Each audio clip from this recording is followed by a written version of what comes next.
मुख्यमंत्री अशोक गहलोत के समर्थक निर्दलीय विधायक बाबूलाल नागर के बयान पर सचिन पायलट समर्थक विधायक वेद प्रकाश सोलंकी ने पलटवार किया है। सोलंकी ने कहा है कि राजस्थान में कांग्रेस की सरकार बनाने में सचिन पायलट का अहम योगदान है। बाबूलाल नागर आज 2.5 साल बाद जिस तरह से बयान दे रहे हैं उससे पहले अपने गिरेबां में झांकना चाहिए। सोलंकी ने कहा, बाबूलाल नागर 2013 में जब एक महिला से दुष्कर्म के आरोप में जेल की सलाखों में बंद थे, तब कांग्रेस ने उनका मान सम्मान रखते हुए उनके भाई को टिकट दिया था, लेकिन वो बुरी तरह हारे। 2018 में जब टिकट की बारी आई तो हाईकोर्ट ने प्रसंज्ञान ले लिया, जिसकी वजह से उनका टिकट काटना पड़ा। वो कह रहे हैं कि टिकट काटे, तो मैं पूछना चाहता हूं टिकट क्यों काटे। वो उनको भी मालूम है, आपको भी मालूम है कि टिकट क्यों कटे।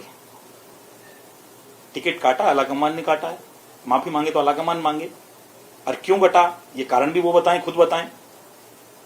अगर हम जैसे साथियों के पिछली बार भी टिकट कटे थे तो उसका दोष क्या हम आलाकमान को दें, कांग्रेस के नेताओं को दें। मैं आपके माध्यम से पूछना चाहता हूं, वो कह रहे हैं कि अगर वो होते तो 150 सीटें आती।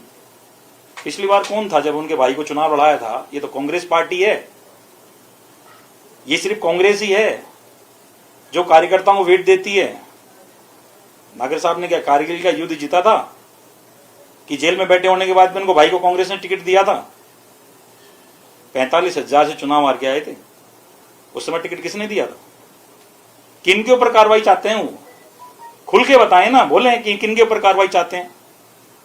बिल्कुल कार्रवाई होनी चाहिए, लेकिन कब की होनी चाहिए और क्यों होनी चाहिए ये बताने का कष्ट करें। लेकिन उनको ये भी पता चाहिए कि कितने सीटों के ऊपर कार्रवाई होनी चाहिए, मिनिमम सीटें कितनी आनी चाहिए थी, पहले कितनी सीटें आई हुई हैं, और किन पे कार्रवाई करने की बात में की। उन्होंने खुल के खुलासा नहीं किया कि वो 13 में कार्रवाई कराना चाहते हैं, कि वो 18 में कार्रवाई कराना चाहते हैं, किन नेताओं पे कार्रवाई करवाना चाहते हैं। मैं बिल्कुल स्पष्ट रूप से कहना चाहता हूं कि ये जो सरकार आई है इसमें सबसे बड़ा जो योगदान है पायलट साहब का योगदान है। मैं ये नहीं कहना चाहता कि ये भी नहीं कह सकता कि मैं कोई दूसरे नेताओं का योगदान नहीं।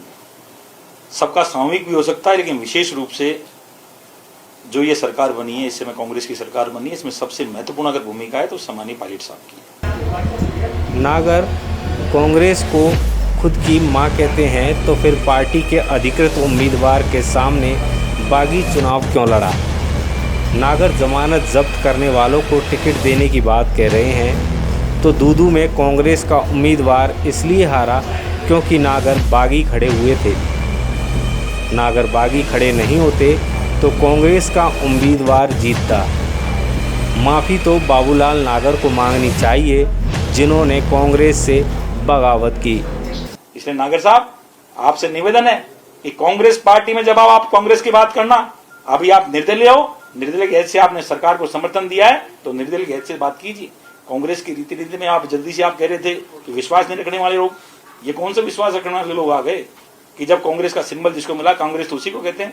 चुनाव चिन्ह हाथ पे लड़ते तो अपनी बात कह सकते थे, लेकिन कांग्रेस का दूदू का कार्यकर्ता ठगा महसूस कर रहा है। इसलिए आपको बड़ी बात कहने की आवश्यकता नहीं है। अपने आप में गिरवान झांक के अपने गिरवान में झांको कि टिकट क्यों कटा मेरा। टिकट कटा तो अपने वजह से कटा है, आपकी वजह से कटा है, किसी ने टिकट आपका काटा नहीं है।